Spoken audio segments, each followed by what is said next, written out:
Bonjour. Bonjour à vous, merci de revenir vers nous et nous allons aujourd'hui encore aborder un sujet sur l'information, traitement de l'information, qu'est-ce qu'on peut en faire, etc.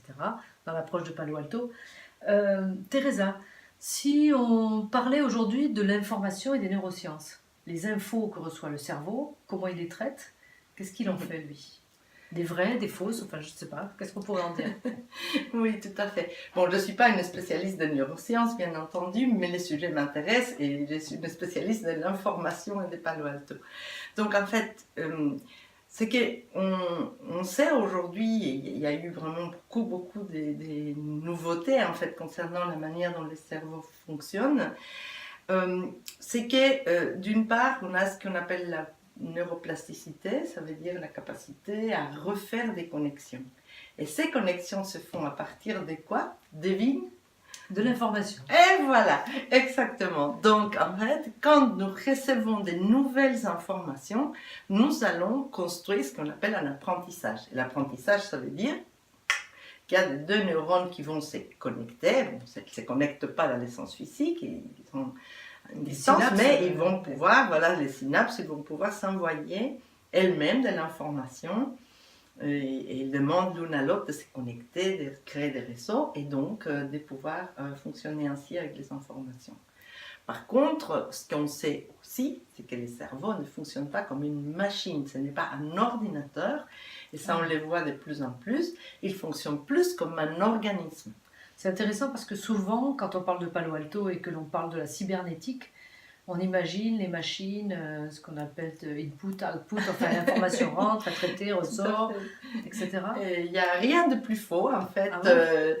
Effectivement, la cybernétique traite, c'est la science du contrôle des contrôles de la communication, mais elle ne concerne pas la manière dont, je veux dire, elle ne considère pas. Pardon, on ne considère pas que nous sommes des machines ou que le cerveau est une machine. En fait, le cerveau fonctionne, comme je le disais, plus comme un organisme, et donc il va faire la même chose avec l'information que moi en tant qu'organisme ou que toi en tant qu'organisme on va faire. C'est-à-dire qu'il va l'intégrer pour pouvoir et l'utiliser pour faire différents types de processus qui s'engagent et qui doit lui faire pour que nous soyons vivants et pour qu'on s'adapte à notre environnement. Pourtant, ce que l'on dit aussi, moi ce que j'ai entendu dire, c'est qu'on pouvait tromper le cerveau.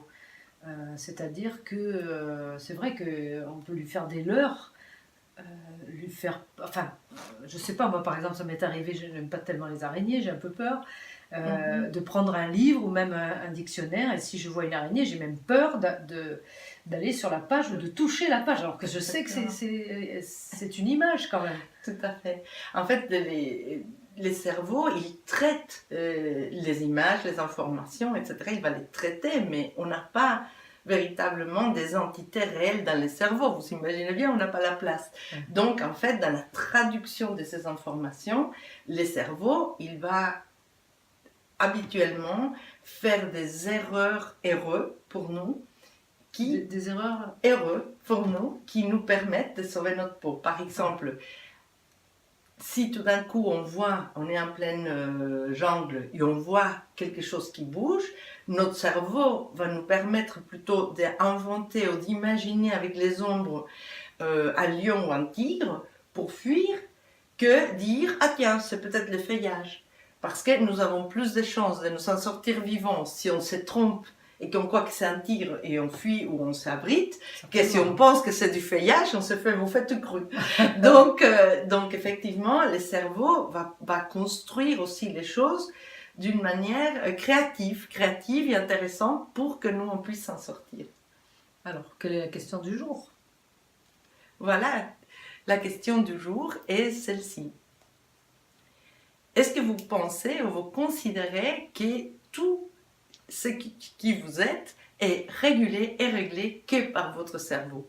Ou êtes-vous ouvert à imaginer que nous recevons des informations de toutes sortes qui sont évidemment traitées entre autres par le cerveau, mais nous avons aussi des neurones au niveau des intestins, nous avons aussi des neurones au niveau du cœur, et donc êtes-vous prêt à imaginer que votre corps réagit en tant qu'organisme entier ou pas? Dites-nous ce que vous en pensez. Et en tout cas, grande question, 15 jours de réflexion. Et si vous voulez bien, on se retrouve dans 15 jours. Dans 15 jours. Au revoir. Au revoir. Au revoir Marie. Au revoir.